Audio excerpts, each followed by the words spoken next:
الله وبركاته ولاشين ياسمين halkaan digala socotaan waa YouTube channelkayga Yasmin Jaclay official saacad sharafta leh salaan aad iyo aad u qiimo badan ayaan idinku salaamay waxaan idin wadaa qisa aad iyo aad u qiiro badan oo u murugo badan waxaan isleeyahay qisadii ayaan dabadii soo gudbinayay inay ka murugaysan tahay ama ay ka murugo badan tahay asxaabta sharafta leh intaan qisada iyo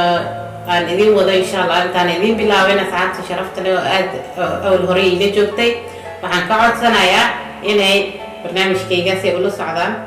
ay like ii saaraan si ay asxaabtooda kale la wadaagaan commentigiina waa ii dhiirigelin asxaabta kale inta nagu cusub waxaan leeyahay gacmo furan ku soo dhawaada subscribe ka naga baqiilina like kana inoo saara inoo sii share gareeya si aad asxaabtiina ula wadaagtiin intaasi kadib walaashiin Yasmin waxay idin haysaa ayaad isleedihiin qiso jacayl ku dhacday gabar Soomaaliyeed gabadhaas magaceeda la dhahaa Maryama okay gabadhaas aad baan halkaan ugu salaamayaa baayo ku salaamayaa qisadaas jacayl oo murugada leh aad ila soo wadaagtay oo caawa aad ii ogolaatay inaad soo bandhigo inta ku soo bandhigo gabadhaas walaashii ee Maryam la dhahaa qisada jacaylka ku dhacday baa cawad idin wadaynayo waxay igala qayb qaadatiin asxaabta sharafta leh wixii aad idinkana intaasi dheer oo caawitaan aad ku haysiin gabarta ama aad fariin aad u reebaysiin halka commentiga si aad ugu reebtiin insha Allah qisada Maryam haddii aan u guda galno insha Allah waxay ku bilaabatay sida tan gabadhii iyo wiilkii kulankooda koowaad waxa uu ka dhacay garoonka kubadda cagta ee dalka Itoobiya ayuu ka bilaabmay kulankooda koowaad barashadoodii waxaa ka jira meeshaas xulka kubadda cagta ee Soomaaliya oo ay la ciyaaraysay ligoodii Naajir gabadhii iyo wiilka halkaas waxay u tageen taageerayeen dabcan wadankoodii dhulkoodii hooyo ee Soomaaliya marka wiilkii iyo gabadhii waxay taageerayeen ay halkaas wada joogeen ciyaaraysa Soomaaliya markii ay dhamaatay ciyaartii ayaa waxaa soo wada qaaday dadkii dhan oo dadweynihii meesha joogay soo wada qaaday jaaliyadda Soomaaliya ama safaaradda Soomaaliya oo ku taala dalkaas Itoobiya gaarigii ayay isku barteen wiilkii iyo gabadhii isbarasho kadib waxaa kala qaatay lambaradii okay maasha Allah meeshaas baa xiriirka ka bilaabmaday maxaa kale inta laakiin daba yaala baad sileedahiin xiriirkoodii meesha ayuu ka bilaabmaday lambaradii ayay kala qaateen wiilkii iyo gabadhii way soo xiriiriyeen xiriir fiican maasha Allah walaaltinimo ka dhaxayso saaxiibnimo ka dhaxayso ayay isku xiriirin jireen way soo wici jireen maasha Allah way wada xiriiri jireen laakiin weli wax jacayl ah meesha kama dhicin laakiin just waxay ahayd xiriir walaaltinimo oo saaxiibtinimo dhaxayso ayay ahayd okay maxaa kaloo dhacay kadib wiilkii ayaa u soo bandhigtay gabadhii jacayl okay maasha Allah ma xumaan laakiin haddii aan fiiriyo maantaas maalin xun ayay ahayd because maalin u murugo badnaa ayay noqon doontaa gabadhii Maryam ahayd wiilkii ayaa jacayl soo bandhigtay maskiinta oo waa ay ka aqbashay iyadana bilaa shuruud ayay aqbashay because waxay ahaayeen laba qof oo si wanaagsan isku barteen oo si wanaagsan isku xiriirin jiray gabadhii waxay ku baratay wanaag wiilkii maasha Allah because labada qof marka uu xiriirkooda ku bilaabmado saaxiibtinimo ama walaaltinimo caadi ah hadhowti u bedelmatay jacayl wanaagsan ka soo bixi jir laakiin tan ma aysan noqonin mid wanaagsan mid ka soo baxo oo miskiintii waxay isleedahay wiilkan sida wanaagsan isku xiriirinaysiin aad isku barateen jacaylka ku soo bandhigtay waa baratay inta qof bini'aadan la barto marka hore because waxa ka dhaxay jacayl saaxiibtinimo si toos ay ugu aqbashay jacaylkii ay dhahday okay soo dhawow diyaar baan ku ahay okay maxaa dhacay markaas okay waxaa dhacay asxaabta sharafta leh gabadhii jacayl ayay kii way ka ogolaatay wiilkii welcome ayay dhahday jacayl baa xadweynaa ka dhexmar ka dhashtay meesha maasha Allah xiriirkoodii wuxuu sii noqday mid aad iyo aad u sii weynaaday waxay noqday laba qof oo maasha Allah jacaylkoodii noqday mid aad iyo aad baa xadweyn farxadda hadhihin reereynta maasha Allah waxay noqotay jacayl aad iyo aad u farxad badan laakiin maxay noqotay jacayl murugo ka dambayso ayay noqotay oo miskiintii jacaylkeedii wuxuu isku bedeli doonaa mid murugo leh okay saad sharafta leh halkaas sida ay jecel wanaagsan meesha ay ku wadaan maalin maalmaha ka wiilkii ayaa waxa u soo baxay dhoofkiisii oo uu sugaayay oo wadankaas uu u joogay ayaa u soo baxay okay gabadhii wiilku uu sheegay oo dhahay waxaa ii soo baxay dhoofkeygii oo waxaan rabaa inaan wadanka ka tago okay waxay meel wada dhigteen axdi inay isguursadaan inay jecelkoodii meeshan uusan ku burburin axdi ay wada dhigteen gabadhii badan ayuu ka qaaday wiilkii oo jacaylkoodii wuxuu dhahay kii ka miro dhalna inuu noo noqdaa rajayn doona balan oo u qaaday inay isguursan doonaan axdi ay meel wada dhigteen axdi haddii meel wada dhigta laga soo bixi waayo maxaa ka dhici doona okay wiilkii waa uu baxay habba xuma xumee maxaa dhici doona wiilkii waa uu baxay gabadhii meeshii keligeed bay ku cidlootay maskiinta cidlay ku dareentay oo waxay weysay jacaylkeedii waxay weysay garabkeedii waxay weysay wehelkeedii aad iyo aad ayay u murugo badan tahay asxaabta sharafta leh waa dareemi kartiin maanta qof garabkaaga ama jacaylkaaga ama oo wehelkaaga ahay hadduu oo wadankii kaaga taga ama meesha uu joogo kaaga taga qof aad farxad ku haysatay oo la-aantiis aad noolaan karin maanta haddii oo kaa tago kaa dhoofo waa dareemi kartaa murugada aad kula soo dirsayso gabadhii maskiinta ahayd waxaa ku dhacay cidla oo sariirtii ayay wehel u noqotay sariirtii iska dul jiiftay maadaama ay ka tagay jecelkeedii aad ayay murugo u dareentay cidle u dareentay habaxa ma xuma awal iyada waxay ka murugeysay bixitaankiisa ayay murugada kaga bilaabatay koowaad oo waxay sareysay maadaama jecelkaagii uu kaa tagay murugada meeshasi kaaga bilaabanaysaa laakiin murugadeedii way ka sii weynaatay oo waa ay sii laba jibaarmatay maxaad isleedihiin asxaabta sharafta leh marka murugada sii laba jibaarmatay maxay noqon kartaa waxa ay noqotay gabadhii maskiinta ahayd ninkii asagii ahaay inuusanba dib dambe usoo fiirninba uusanba dhihinba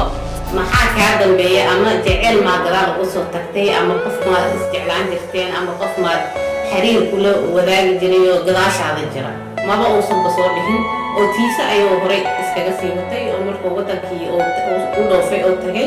noloshiisa cusbeed buu meeshiisa kasii bilaabmaday oo maba uusan gadaalay soo dhihin gabadha maskiinta ahayd aad ay ugu xumahay suuriya baayo maryam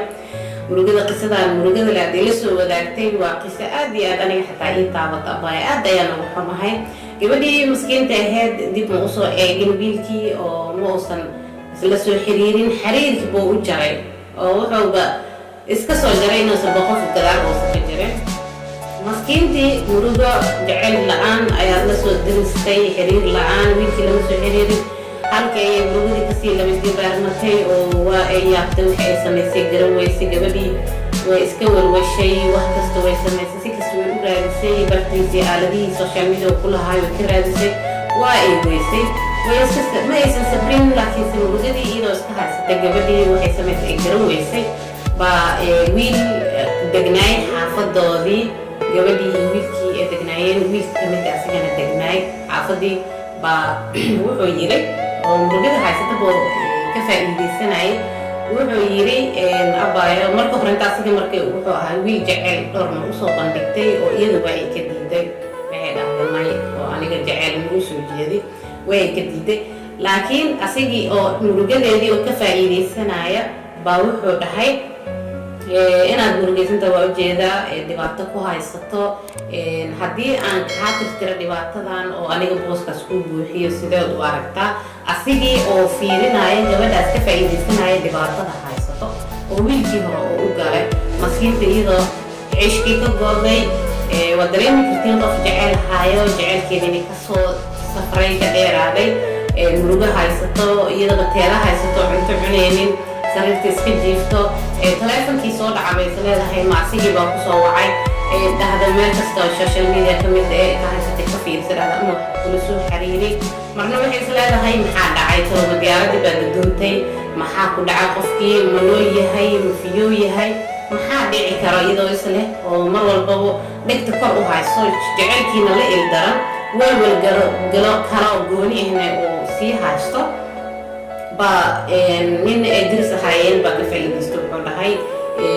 dhowr beriyo ama bilooyin markay kasoo wareegatay gabadhii murugada haysata buu inu imaado wuxuu dhahay abaay macaane maadaama dhibaatadaas ku haysato ninkii asiga ahaa gadaalay kusoo dhihi waaye dib dambe kuusoo fiirin waaye anigaa rabo maanta inaan boogtaas kaa dhayo oo aan ku ilowsiiyo oo aan kuu noqdo ciiltire diyaar moo tahay jecelkayga inaad aniga jecela iga samaysid oo aan ku ilowsiiyo qofkaas maadaama aan tahay gabar soomaaliyeed gabar murugo haysata aanan fiirin karin muu tahay diyaar inaan murugta kaa tirtira maanta oo aan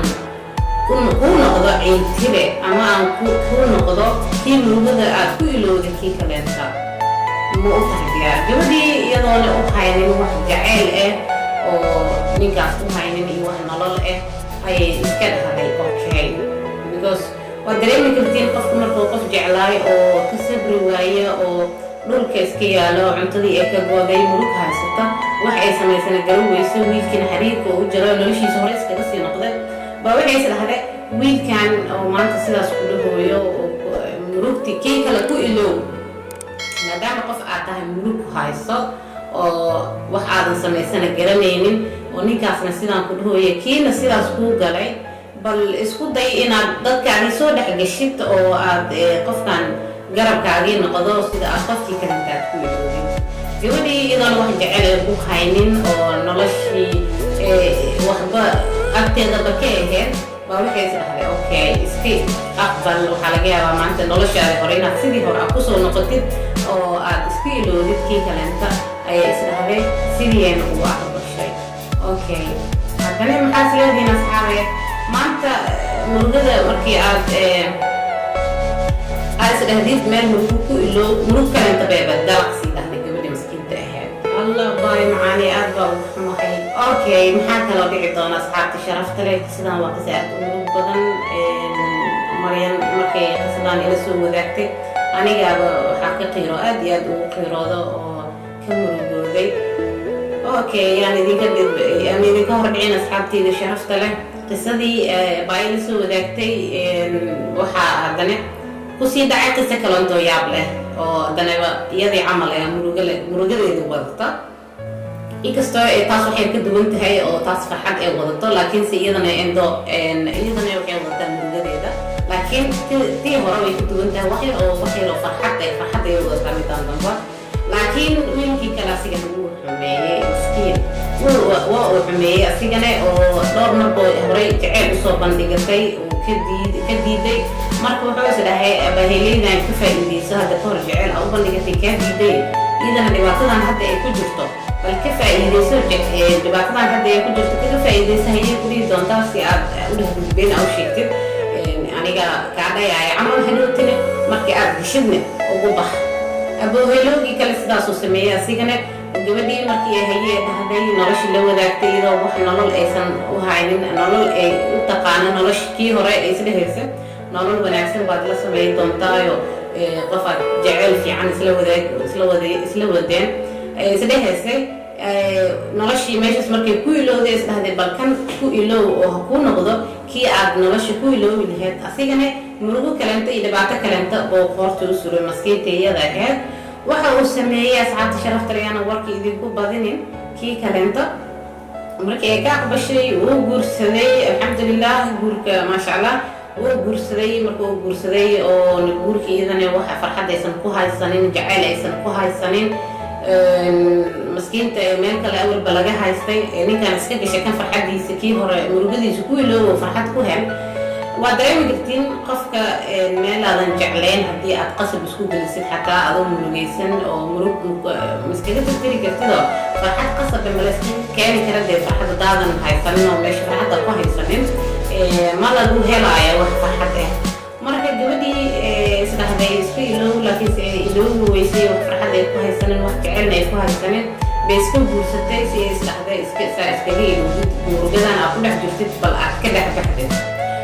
okay ma xumaa bas qofka biniaadanku wuu ku fikirayaa sidaasoo maanta haddii aad aragtid qofku dhahayo garabkaaga aad taaganahay murugadaas anaa kaa dhayaayo anaa ku caddayn anaa ku madoobeynaayo qofkaas murugadiisa anaa ku ilowsiinayo maxaad is leedahay okay oo murugadii maanta kana ku iloobi doontaaye iska gal maadaama ay ahayd uu ahaa asna wiil soomaaliyeed oo dersi ahayna taqaane laakiin asigana wuxuu wataayo argosyo wataayo xariifkan hore gabadhan marar badan negative ay u siiseen maskiin qalbiyada qaar mararka qaar haddii aad dhexdooda wax ku jiro la ogaan lahaa waa la iska qaban lahaa laakiin ilaahay nooguma talagalin inaan la ogaano qalbiga kaleento qofka waxaa ku jiro in la ogaada okay gabadhii miskiinta ahayd guurkii wiilka markuu guursaday uur bay yeelatay maasha allah waa farxad taasoo kaleeto ku loobi kartaa horta hore inta haddii la dhaho murugadii hore oo maasha allah maanta waxay noqonaysaa hadduu alla u qoray inay noqoto hooyo oo ulaad ayay ka heshay inkastoo asigana qalbiga uu ka jebiyey laakiin uur ayay yeelatay gabadhii mahama uur hadday yeelatay alxamdulilah waxaa loo guursadaba waa maasha allah inaa uur ilaahay ulaadu ku siiyo gabadhii uur markay yeelatay oo arkay inay uur yeelatay baa asigani waxaa usoo baxay ilaahay amarkiis leenkii uu sugaayey asigana leensugu ahay wiilkaas leenkii uu sugaayey dhoofkii america baa usoo baxay wiilkii okay muxumaha usoo baxo oo haddii usoo baxo leenkiisii uu sugaayey uun ahay min xaas leh oo maanta gabadhii uu guursado maasha allah ee uur u leedahay maxaa laga rabay inuu dhaho aniga waa baxayaa okay maanta waxaa noqotay qof gabar uur ii leh xaaskayga uur leh maku iloobi doono insha allah waxaad noqon doontaa qof meel ii joogto adigii cunugaadna maku iloobi dooni oo waan kusoo xasuusnaan doonaa waxaan isku dayayaa inaan ku wato ama in halkan kugu soo noqdo ama si un bay noqonaysaa because iyadaba qof waxay ahayd leen suge ee gabadhaas iyade asigii leenkii markuu usoo baxay intuu gabadhii saas ku qancin lahay oo ma uusan samaynin oo wuxuu sameeyey markuu uurkii oo gabadhii ku arkay ilaahay amarkiisa asigana leenkiisii dhoofku usoo baxay baa gabadhii wuu furay asxaabta sharafta leh oo ninkan shalay aarsi buu u watay laakiin sadaqonnimo uu sameeyo haddii oo aarsi ee mahashi ahayd in uu sameeyey ma ahayn gabadhiisii xaaskiisii oo uur u leh inuu furo oo dhaho abaaheeley macsalaamo oo shalay aniga markaan dhowr mar jeceyl kusoo bandhiganayay maadan iga ogolaanin maantana waan kaa aagsanayay oo adigoo dhibaato ku haysato markaan arkay aan kaa aagsanayay sidaas ay asiga taladiisa ahayd laakiin abaayadan ma aysan ogeyn maryan maskiinta oo ma aysan ogeyn qalbigiisa waxa ku jira marka ogaaday buu ninkan inay xaaskiisa uro leedahay buu furay leenkiisii aan uu soo baxay asigana wadankiisii uu iska aaday gabadhii maskiinta ahayd iyada ahayd meesha bay haddana cidlo labaad ku heshay oo haddana uur iyadoo leh lagu sii furay wadankii ay joogta bay ku dareentay cidlo iyadoo cidlooday wadankii waxay samaysay garan weysay gabadhii waxay iskaga laabatay dalkeedii hooyo ee Soomaaliya because waa u laaban lahayd adigaba maanta haddii aad noqoto qof uur leh oo meesha oo dhibaato ku badan laba mar qalbigaagii uu jabay oo aad aragtay nin markuu guursaday oo ku furay ama iyo nin kaleeto jecelkaadii ku ilooway buu dib iyo kuusoo dhihi waayayba marka meeshii ayay u aragtay meel qumayo u ah dee waa iskaga tagi lahay anigaba waa sax ilaahay iguma rida laakiin dhibaatadaasoo kalenta haday ku dhicleed aniga waa iskaga tagi lahay meesha waxaa sidii leh laba mar baa dhibaatadaas kaaga soo gaartay wadankan balaaya iskaga tag abaayadii sidaas ayay ku fikirtay oo ay ka tagtay wadankaas oo waxay u laabatay wadankeedii hooyo halkaas ayay cunugii ku dhashay joogtay kadib abaayadii iyadana way soo laabatay haddana way soo baxday alultima iyada way soo baxday ugu dambeyntii gabadhii iyadana way soo baxday oo waxaa usoo baxay leenkeedii ay sugaysay iyadana ama dacwadeedii oo abaayadii hadda waxa ay joogtaa wadanka jarmalka ayay joogtaa way soo baxda abaayadii jarmalka ayay imaaday iyadana halkan ayay ku nooshahay hadda oo wixii murugo ahaa ee soo martay halkaas baa ka dhaqday oo dhibaatadaas abaayadaas iyadana murugada leh jecelkaas ay soo martay murugada leh ay la soo wadaagtay marka tiim Yasmiin jeclay maxaad abaayadaas tala oo sii leheedeen jecelkeedii burburay guurkeedii kala haddana burburay waa iska soo baxday iyadana leenkeedii sugaysay hadduu soo baxay laakiin dhibaatadaas ay soo martay sabarkeedii ay yeelatay gabadhaas maxaad dhihi leheedeen asxaabta sharafta leh aniga waxaan dhihi lahay abaayo aad ayaad u sabar badan tahay haddii aadan waalanayn bo alxamdulilah waaye oo maanta meeshaad joogtid oo hamigaaga ahayd waad joogtaa aniga waxaan dhihi lahay ninkii koowaad gabadha sidaas u galay wuxuu ahay nin jecelku waxba uusan ka aqoonin oo maskiinta qalbigeeda ayuu jabiyey dalo waaye qalbiga waa uu jabiyey murugo dhan gabadhii maskiinteed meeqa dariyay sariir jiifta meeqay jiifta sariir cuntadii ka gooday murugo la dirisneed maxaa u keenay ninkan baa u keenay maalintaas ee baranaysa maalin kheyr ma ahayn abaaya nasiibkaan isku baran horta labada qof meesha isku baranayaan waa ay tagaayaan marka abaaya maalintaas ee baranaysa maalin kheyr ma u ahayn aniga waxaa sii karaa maalintaas ee baratay maalin kheyr ma u ahayn ninkan dambane asigane doqonnimuu sameeyey oo qofka biniaadanka laguma tashto shalay baa marar badan jecel kusoo bandhigtay waadna iiga aqbali weysay maantana adigoo dhibaato ku haysata aniga dhibaatadaada kaaga faa'iidaysanayaayo oo waa aan kuugu xumaynayaa dib inuu sameeyo ma ahayn because asiga way guursatay okay wayba ka aqbashay asigoona jecleen laakiin jecel asigaa ka samaysan kara aniga kan dambana eed waa saara kii horna eed wuu saaraya abaayada wax eed ay leedahay qalad ay leedahay ma laha because qof bay jeclaatay qofkina waa ka tagay dib usoo fiirin waayey qofka marka jecel run oo haayana muruguu dareemaya oo cid loo dareemaya qofku wehelkiisa ah marka uu ka tagay kii kaleetana uu ku dhowreeyay asigana ay jeclaatay dibka jeclaatina asigana oo dhibaatadaas ku sameeyey marka wiilow dhibaataa ku samaysa kii dambo maadaama adiga xaaskaaga ee noqotay cunug ee kuu dhashay wiil ay kuu dhashay maasha allah inaad sidaas ku ilowdoo gabadha ku furtay ma ahayn kii kaleento oo asigana soo baxay oo dhoofkiisu helay asigana gabadhiina sidaas u gala ma ahayn marka tiin Yasmiina jeclay qisaas aad iyo aad u murugada badan oo gabadhaasi ku dhacday ayaan idinla wadaagay marka qisooyin badan oo aad u murugo badan ama kuwa farxad badan insha Allah waan idin soo gudbin doonaa asxaabtayda sharafta leh waxaan idin leeyahay ku soo dhawaada gacmo furan wixii ra'yi aad ii haysiin insha Allah waad ii soo diri kartaa وكاساهي جنرال كنا وجنرال كينا أصحابتي قو عصب وحنا ديكو عصنا يدينا سبسكرايب أديكو عاوسانو إركا أدي مرسان أي عاوسان إنكا وحي قديك كرتين مارتا أصحابتي دا ولا لغا الصوماليات إنكا وحي قديك كرتين مارتا وحي ديكو عصنا يدينا تقرب كي يسوي استهلتانو آد نقطان ولا ليه إعاوية آدي أنا أمها يسن دونتين إن شاء الله وإذن سو قدبين دونا وحي إنتاسي إنكا بدن إن شاء الله وأنيقا وإذن له ولا شيء Yasmiina jeclay oo intaas ku soo afjarayso qisadeeni aad u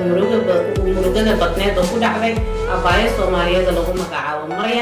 Maryan abaaya waad ka soo kabatay hadda oo murugadaadii laakiin waxay ku tahay xasuus aan go'eenin wiligeed